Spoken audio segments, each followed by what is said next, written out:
Welcome back, everybody, to the Nerdcore Podcast, the podcast that reviews movies and talks that nerd shit. This is episode 632, and it is your review of The Orphanage. As always, is the Nerd Chicano here to host the show alongside my wonderful co-host Brad Young Yoda. What's up, everybody? Welcome to wonderful, wonderful Tuesday. Tuesday. It's Tuesday. Tuesday, Yeah. Tuesday night, live and early for our patrons. Like really live and early. Like this is really early for them. Yeah. But This guess is this what? is, this usually comes out on Thursday, but guess what day that is? Thanksgiving. That's Thanksgiving. So we won't be Yeah. here, and you shouldn't be either. Enjoy time with your family.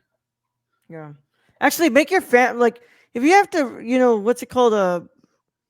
Tolerate your family's dumbass political views Oh sometimes. yeah, just turn us You should on you and should let just us turn annoy this them. on. Yeah. Let us annoy them with our reviews and Yeah. whatever else we come up with. Yeah. It's always a Yeah. good time. Also, if you're on long road trips, just you know, grab the aux cord and put us on. Yeah. So like, oh mom, I don't want to listen to Kenny Chesley again. He's like, well, fuck. Well, what do you have Fuck Kenny anything Chesney. else? There you go. Yeah. Fuck Kenny Chesney. Oh man. But yeah, man, just live and early for them over at patreon.com/thenerdcore. At the $1 tier, you get this episode live and you get it early, so that way you can talk to us in the comments, in the chat here, and talk to us. And then the public gets this episode on Saturday. So yeah. Also, like and subscribe if you're watching on YouTube. Yes. But Brad, before we get into the review, how are you doing today? I'm doing pretty decent. Yeah. Pretty decent. I watched I watched a few movies. Clockwork Orange? I did watch Clockwork Orange, so that's one of them. And then I went ahead and watched Living. Oh, with yeah, the remake of Ikiru. Yeah. Yeah. What'd you think of that? I think they were decent. I don't think they trampled on the legacy of what that movie is. It's no Ikiru though. No, of course not. I don't think you should have So gone in there I expecting mean, it. and also if you've seen Ikiru and you watch this movie, you can tell it took a lot from that movie, which of course it did because it's based off of it. But you don't get necessarily the same feelings you do watching Ikiru. Like for me, it's some like really deep, like life-changing kind of feelings with that movie. And then this movie, you kind of get the sense of that, but it's not the same thing. But there are scenes in this where I'm just going, wow. Like there's the bar, like you remember the bar song scene in Ikiru? They have that in there. And I mean, they have a lot of very deep emotional moments in the movie as well. But does it live up to Ikiru? Nothing will, in my opinion. No. So. No. And honestly, I don't think anybody should have walked into Living expecting for it to be Ikiru. I think you're already setting it up for failure. Yeah, I mean, because that's such a high bar, and Yeah. people say a lot of people say that's Kurosawa's best movie, and if that's the Emperor's best movie, it's going to be hard to top that with a remake. Yeah. Or it was pretty much a remake. It's hard to top his best. It's worse, bro. Yeah, I mean, his worst is still pretty fucking good. But I give credit to Bill Nighy. Yeah. Nighy. He does excellent performance throughout the movie. He's no Shimura, but I can't put them on the same bar. They're two different movies in semblance. Yeah. I think, but I don't think it did anything to like, make me go like, oh, this is shit. They just shit all over Kurosawa's fucking nothing really came like that. Okay. Anything else you watched? No, I think that was it for today. Just Clockwork and one? Living. Yeah. Yeah. All right. We had something. We did a cool little thing over at work today. We ate the models and stuff. So yeah, I'm still gonna go to work tomorrow, but I don't have to work Thursday or Friday. So tomorrow I'm gonna try to work 7 hours so I can get my hours worth for not being able. Are you gonna show what you spent your bank account on? No, because that's you'll have to watch the my YouTube video. I already know. So Yeah. Let's go. You have to watch my vlog that I did of my journey to Barnes and Nobles to buy some Criterions. But I'm yeah, sure you'll get some lovely comments on that. Much better than we get on this channel for whatever reason that is. on my channel, Brad. I don't know why. Man, you got excellent, nice, Yeah, kind people on your channel, and we get yeah, shitheads. yeah. Shout out to the people on my channel, man. Just great people, man. I love y'all. Come Oh, over, come over this way and leave comments. I promote the Nerdcore every single time, bro. No, I know. I've watched, so I've heard, Yeah, but I'm not saying you don't. I'm just saying, come on, leave like leave some nice comments because usually we're just getting called dumb. yeah. Or being what's it called, accused of canceling a show that we did not animate at all. Um, I was not a part of that. yeah, yeah. But yeah, man. I went and did that. I did my video today, and I watched this film in the morning. Um, it was a long time since I've seen this movie, Brad. Because I remember when this movie came out. So so Guillermo was mentioned in the beginning of this movie. Guillermo's a producer. He's the producer. Okay, because I was looking at that like I know he didn't direct this movie, so he had to produce it. I'm No, guessing. it does not feel like a No, fucking no, what's it called, Guillermo del Toro film no, at it's all. not. I mean, it's not. I think was it Tigers Are Not Afraid? Yeah, That feels more to me like a Guillermo movie, even though that's not a Guillermo movie. no. Once again, another one that I think he produced that one, or I'm not sure. It's very similar, so you can Yeah, definitely be like, yeah, they got a lot of ideas from Guillermo in that one. yeah. But yeah, man, this is only produced by Memo. He didn't what's it called direct this, but yeah, I watched this in the morning and was able to finish it before I had to go to work. So yeah, Can I just say that I had a hell of a time watching this movie? I can't say over what service I was trying to use, but I'm still having that connection issue to it. I can do it over the phone, so I don't know what's going on. I don't I know what's think going on there. you might need to Um, update your app, man, I'll have to or check stop it using on the the TV. It website. doesn't give me an update warning, but maybe that's it. Are you? It just says like checking connection speed, and it's like Oh, I forget. You're using it on your TV, right? yeah, You might have to find. You might have to what's it called? Uninstall the app. maybe and then reinstall. Yeah, Yeah, that's a Hulu is a son possibility. of a bitch, man. Yeah. Yeah, exactly. But anyway, Yeah, I get out, I got it playing on my phone, and the damn thing, like, so the dogs had to go out, so I had to pause it. So I went out and then I came back and I went to play it, and then the subtitles aren't working anymore. And I spent like 30 minutes trying to figure out how to put the fucking subtitles back on because they were just not doing it. And I fucking gave up with 40 minutes left in the movie, just went to Amazon and rented it for $2.49. So just like, fuck this. oh my god.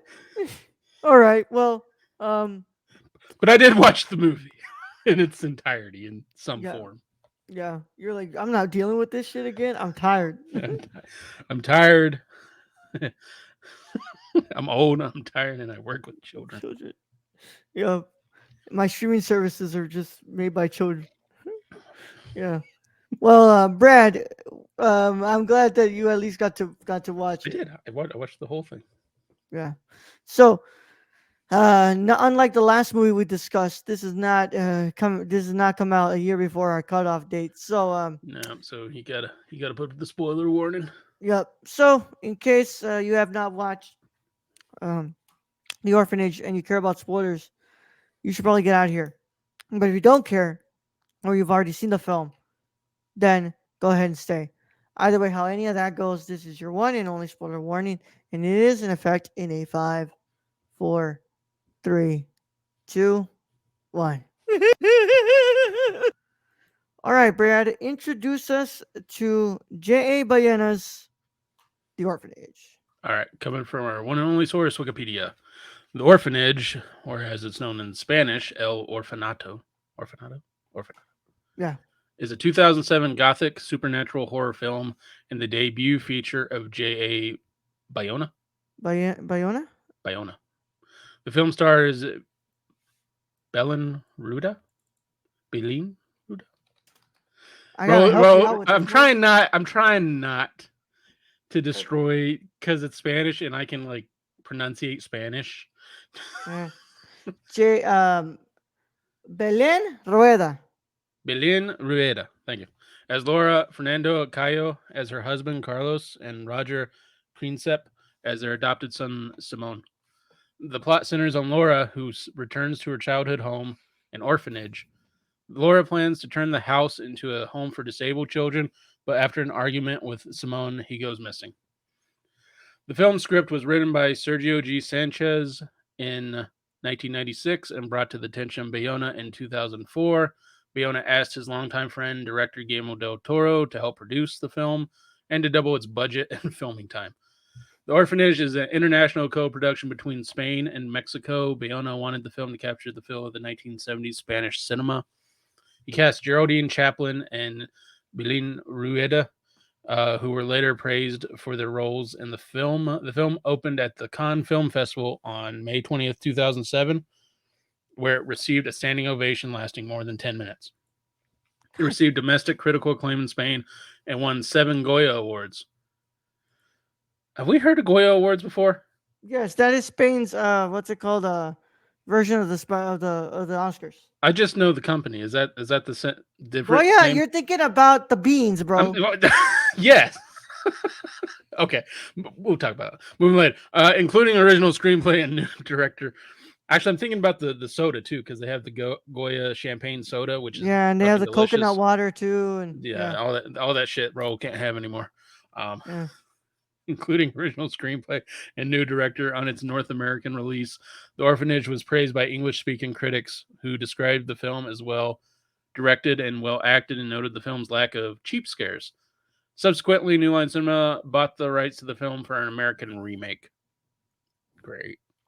Probably from New Line. You know, they're I, I not. I figured that would be like a Bloom thing, Bloom House. But Yeah, anyways, um, do, do, do, do, do. they just hate it when the fucking what's it called? The Amber Alerts interrupt your podcast. Damn. Oh yeah, we don't live in the same state, so. Yeah, we don't read. Cinematography, Oscar Fura.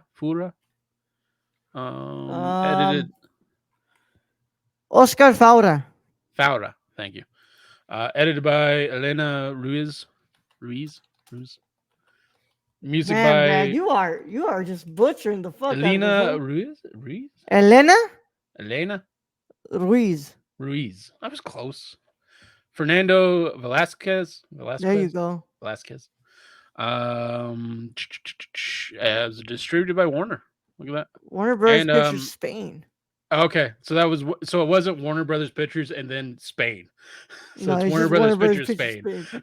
Spain. Yeah. Like it's distributed by all of Spain. That's kind of cool. Running time 97 minutes. Budget $4 million. So So he had a budget of 2 million.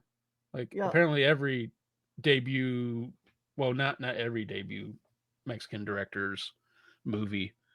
Then he asked Guillermo for doubling his budget to 4 million, which is still that's pretty paltry in comparison to like anything. Yeah. But box office 78.6 million. So there you go. That's why I'm telling Raul he needs to write a horror film. Yeah. I wish, Brad. I'm telling you, man. I'm fucking. What's it called? What do you want me to do about that, Brad? I'm just Get me I'm just, funding. Funding. hey, I'm just saying you write it and somebody will probably buy it, Bloomhouse or something. I hope. But yeah, fucking returns, bro. Right there, it shows. Wait, Taco Bell sells Orfantos. God damn it, Stacey. No, that's what's that that fucking online furniture store?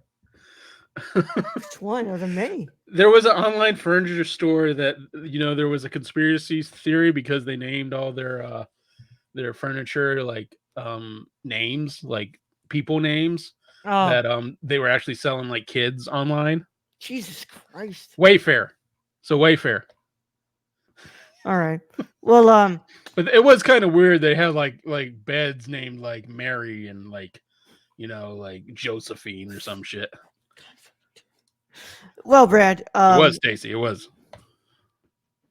With that said, though, Brad, what are your initial thoughts on the Orphanage?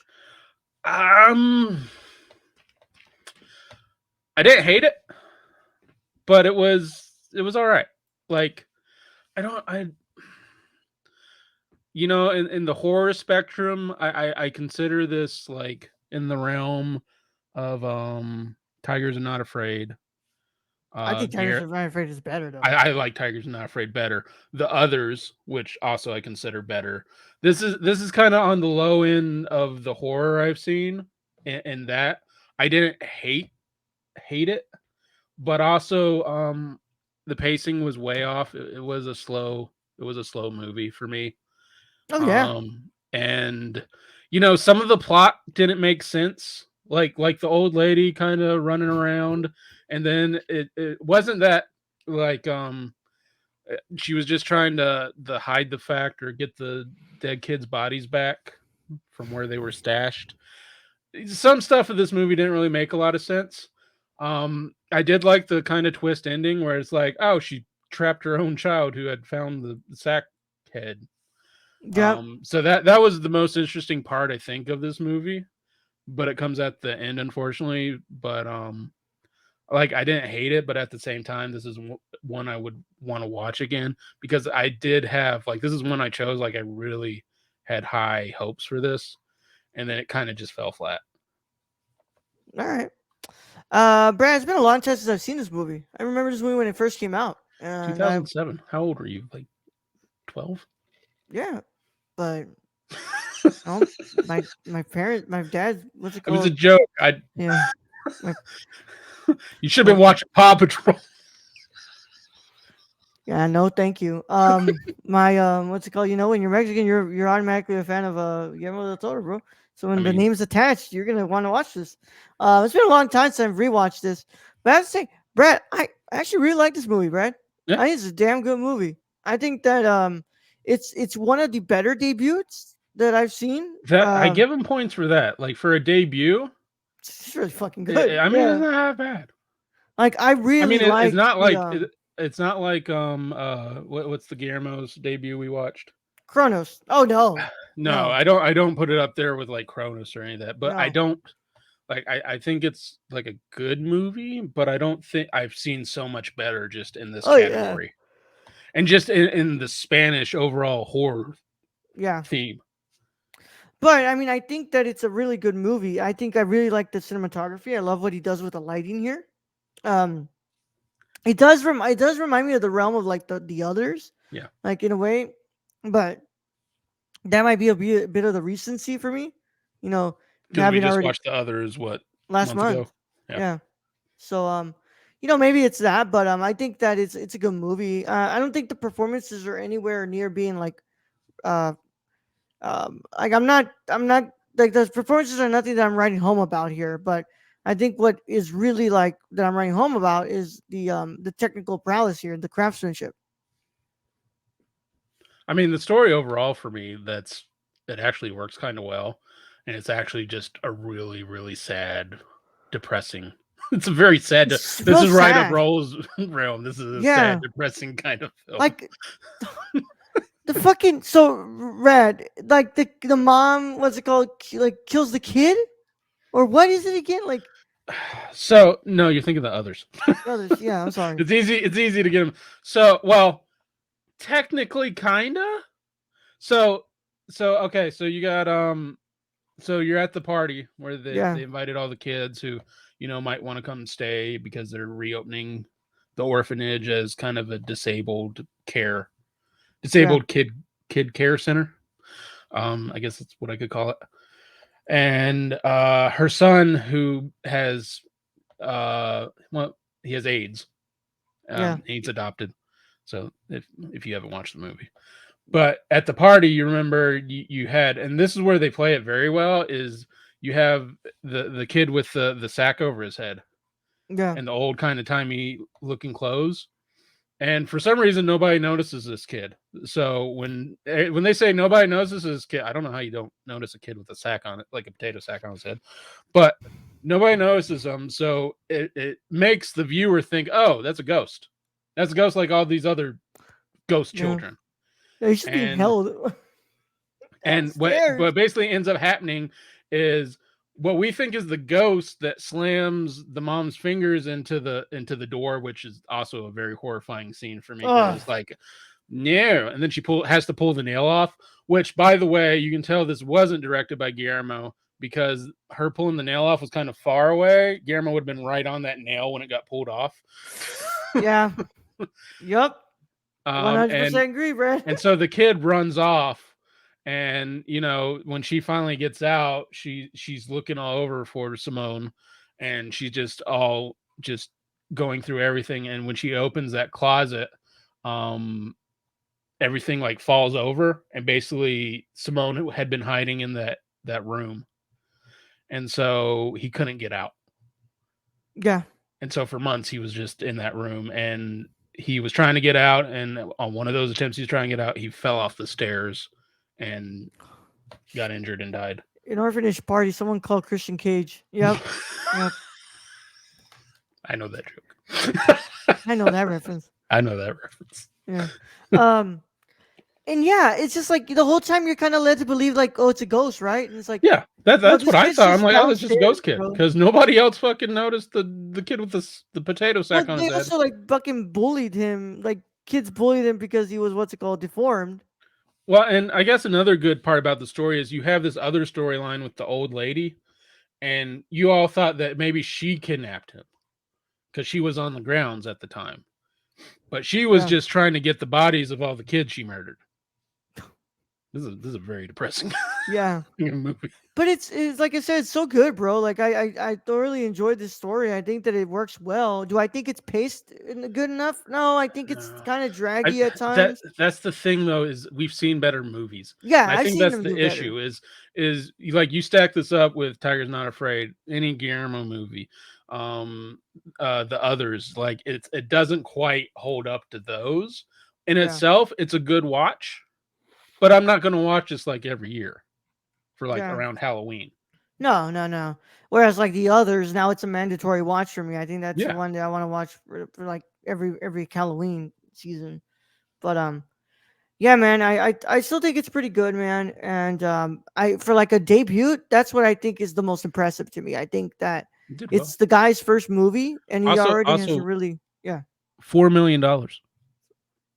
$4 million. So he had a budget of $2 million, and then and he that went to his buddy Guillermo. Was like, "Can I get a little another more 2 million?" money.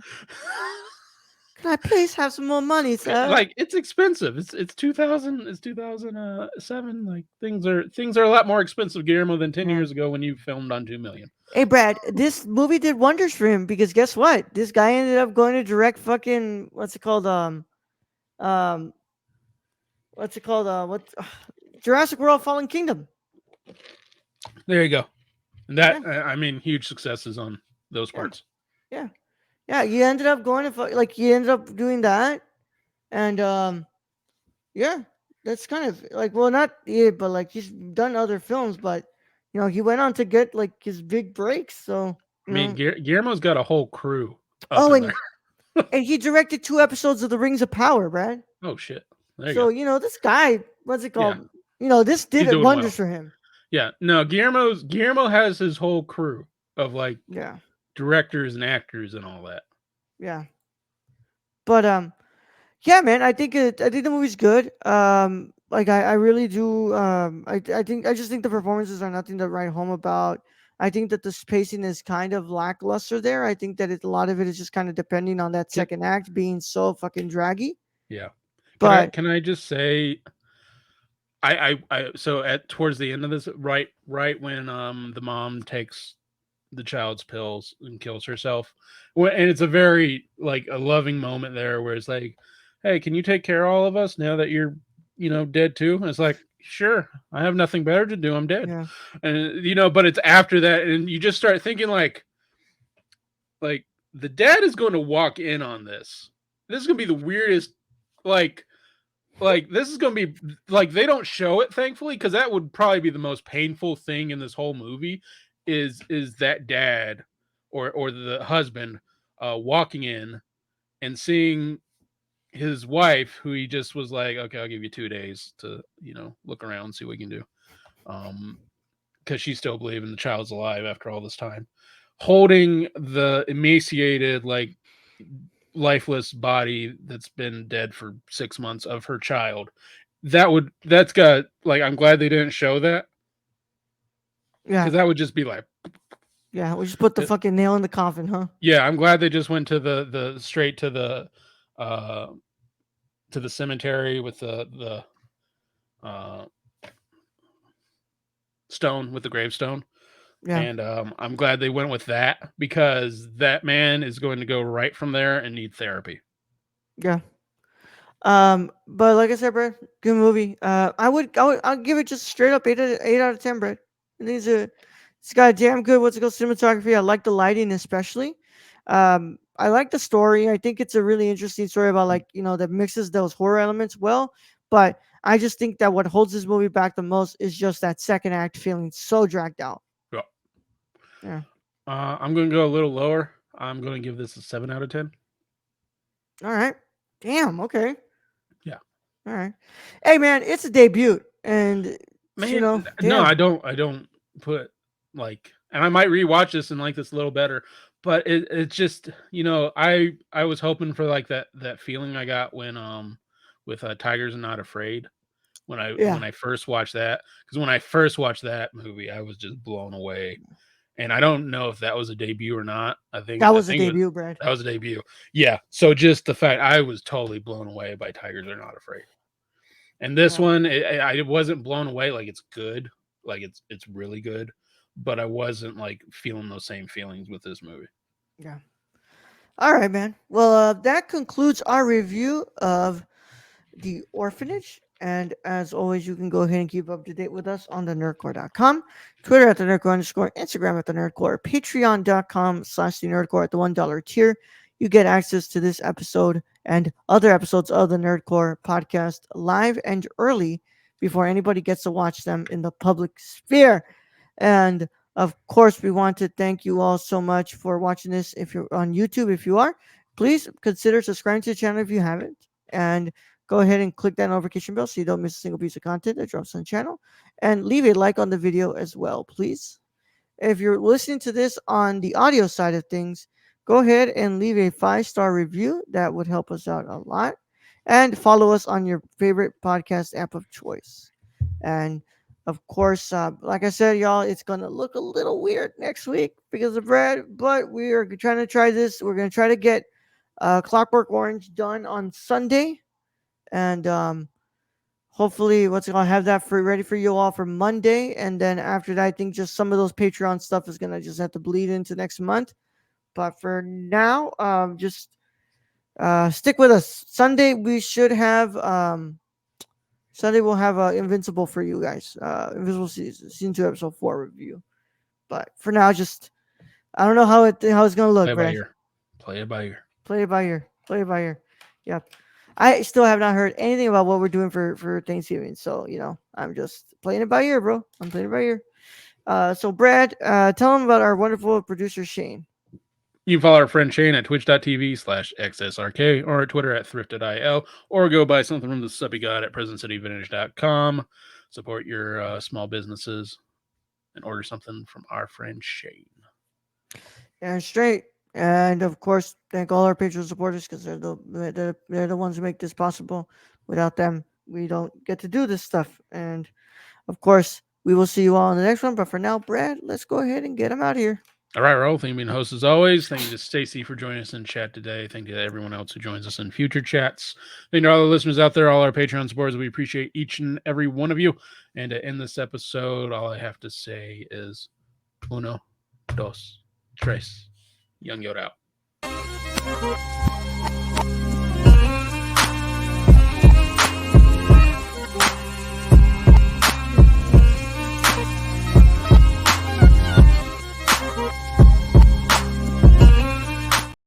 Ah, shit, the ghost children are back.